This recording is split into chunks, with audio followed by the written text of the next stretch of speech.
Democracy is a pathetic belief in the collective wisdom of individual ignorance. No one in this world has ever lost money by underestimating the intelligence of the great masses of the plain people. Nor has anyone lost public office thereby. H. L. Mencken, 1926. It's been used in various forms for hundreds of years throughout the world as the guiding light that politicians use to grab and stay in power. You would think that by now, in our modern electronic world of instant communications, that it would have fallen out of favor, but alas it hasn't. Our leaders' politicians have spent untold billions of dollars perfecting a system that gives us so much information that it is impossible for a citizen to see and understand the real facts.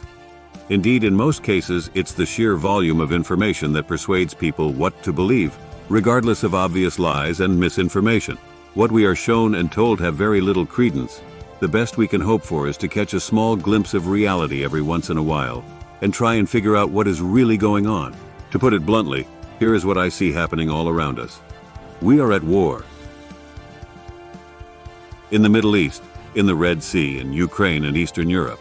We are fighting in Syria, Iraq, Yemen, soon in Iran, and we have an ongoing invasion on our southern border. In response to all this, what have our elected officials elected to do? They stall, make excuses, point fingers, and refuse to make a decision to aid our allies and to not defend our border.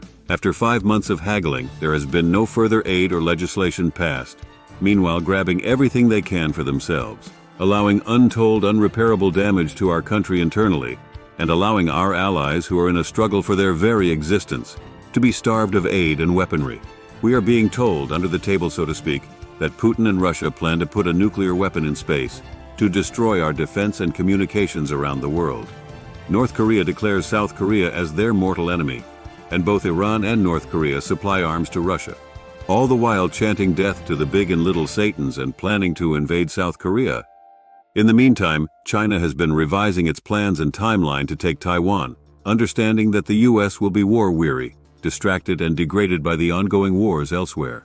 They understand that whatever they do, it will take the US Congress months to even make a decision, and Taiwan will become a permanent part of China. With all this going on in the world, what does our Congress do? They go home for 2 weeks to campaign and fundraise. But that's okay, it's an election year. Leaving our friends and allies to get along without our help for another few months. Even our president says they are doing the wrong thing. Don't believe me. In the first major defeat in months, the Ukraine had to abandon the town of Avdiivka due to heavy losses and lack of war material. Hundreds of thousands of casualties on both sides. And what is the big story? Putin and Russia killed one man, Alexei Navalny, whom they have tried to assassinate before and had locked in an Arctic penal colony.